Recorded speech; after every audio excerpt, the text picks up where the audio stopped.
powered by Riverside FM. The Minnesota Timberwolves defeated the Philadelphia 76ers last night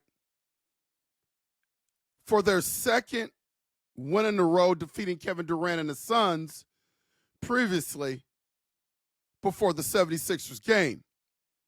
And people are always asking me, Coach, what do you think of the Minnesota Timberwolves season?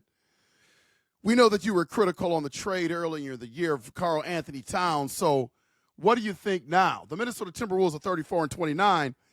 And here's what I'm here to tell you. This is hard for me because sometimes I wish I wasn't a basketball coach and I wish that this wasn't my industry, but it is my industry. So my brain is always working in that capacity, not necessarily being a fan.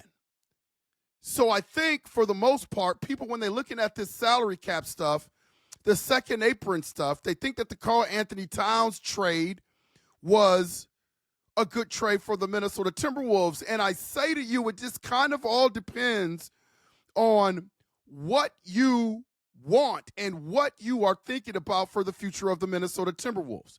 On the surface, if you look at it financially, you can't have any argument with the trade because you're looking at a $60 million price tag for Karl-Anthony Towns, a guy who in his future years, you could even argue in the next few years, probably won't be worth that kind of money. But is he worth it if he played with the Timberwolves in other areas in terms of chemistry, being able to play with Ant, being able to play with Rudy Gobert, things that he has proven that he can do? Is he worth the price tag? And I always say that in the NBA, it is so hard. It is unlike the NFL. This is what people just don't understand. There is really no parity.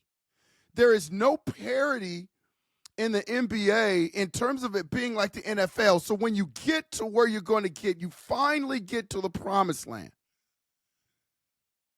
It is hard if you don't take advantage of the window that you are given to be able to sustain. You could argue the two teams that were in the Western Conference championship game last year, the Dallas Mavericks and the Minnesota Timberwolves, they're probably not going to get back for a long time. The Dallas Mavericks have a better chance this year than the Minnesota Timberwolves, although now Kyrie Irving has gone down. That window may be closing. Anthony Davis will be coming back from injury, but he won't be enough. They don't call him street clothes for nothing. These windows are very valuable. So when people say, okay, well, the Minnesota Timberwolves need more salary cap flexibility and Karl-Anthony Towns is not worth that amount of money, me being a coach, I'm looking from the lens of it's been a long time before you got to where you got to last year. And now you're going to disrupt that because of financial intelligence and doing the right thing financially and not necessarily thinking about the basketball side of it. Here's what Minnesota Timberwolves fans need to know. And this is what people that when they talk about the salary cap and the second apron just don't quite understand, or they're glossing over it, or just don't get it. Like free agency, I love Minneapolis. I love Minnesota. I don't mind the snow. I don't mind the cold. I love my Timberwolves. I love my Minnesota Vikings. But this is not a destination for free agents. I'm sorry to tell you. It is just not. And the Minnesota Timberwolves are a little bit different than the Minnesota Vikings when it comes to culture and people wanting to come here and play. So odds are, even with all of your financial flexibility and being able to add people because you're out of the second apron, you still have to deal with this not being a destination of choice for most players. Now, you can argue that with Anthony Edwards here, more people are going to want to come play with him. We don't know that yet. We haven't seen that yet. We're speculating. But this has not been a place of destination. In terms of doing a trade that's going to bring somebody here, I know the name has been tossed around during the summer, Kevin Durant. What are you going to have to give up when you're out of the second apron because you moved to karl-Anthony Towns?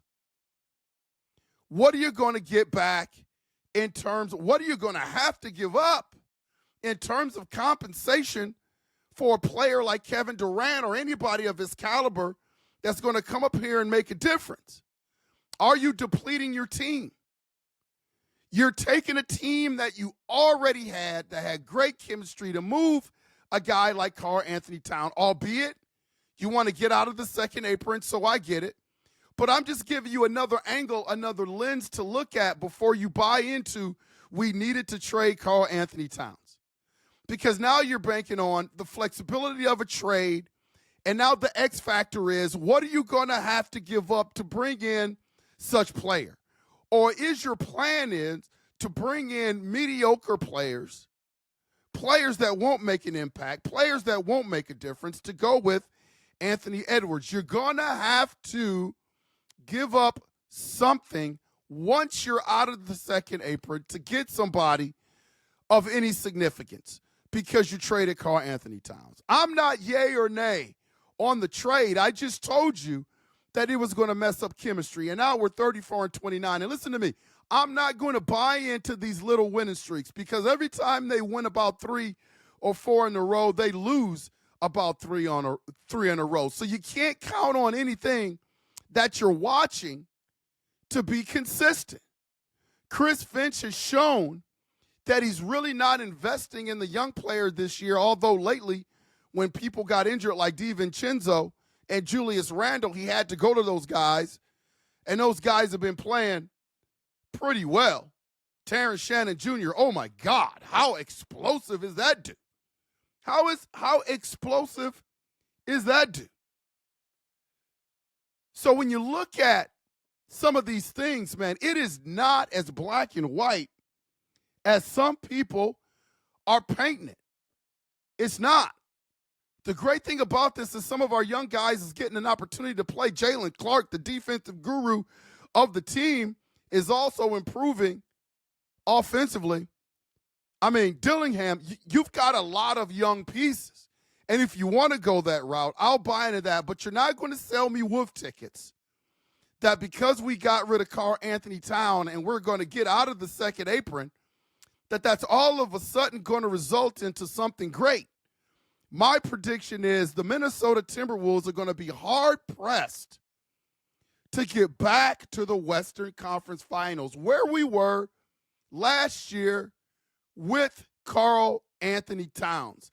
And the people that are critics of karl-Anthony Towns and that are pro-trade of karl-Anthony Towns will tell you that if we would have ran it back this year with karl-Anthony Towns, that we would have somehow wouldn't have made it back to the Western Conference Finals. And that may be true. But what you're not mentioning is with the table set with karl-Anthony Towns, we did make it to the Western Conference Finals. So now, what are your options this year without him? Because the Dallas Mavericks are falling apart. The team that stopped the Minnesota Timberwolves from going to the finals last year is no longer. You could argue that Oklahoma City is a team that's ascending, but we've beaten them without our best players. So the window would have still been there for the Minnesota Timberwolves if they would have decided to run it back.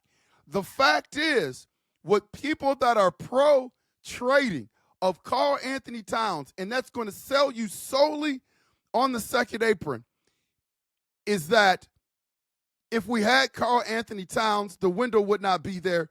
That is not true. What I can tell you now is karl-Anthony Towns is not there this year. And looking at the inconsistent, up and down, roller coaster Minnesota Timberwolves, that their window to make it to the Western Conference Finals is for sure not there this year. They're inconsistent in whatever they do. They got to figure out a rotation. They got to figure out what to do with Julius Randle and Naz Reid, because Naz Reid is totally outplaying Julius Randle. So who you're going to start, who you're going to give the minutes, therein lies the chemistry issues with the players and the coaches.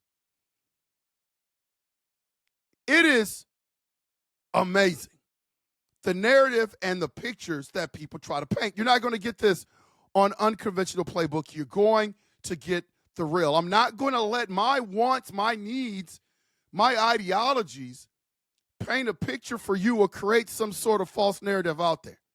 The Minnesota Timberwolves have shown and proven that they're better with Karl-Anthony Towns.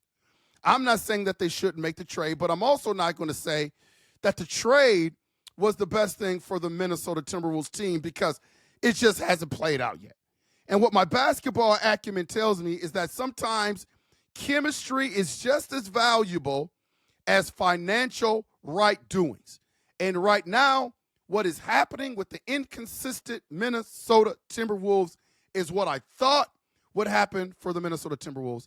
And I'm not buying into winning streaks. I'm not buying into losing streaks.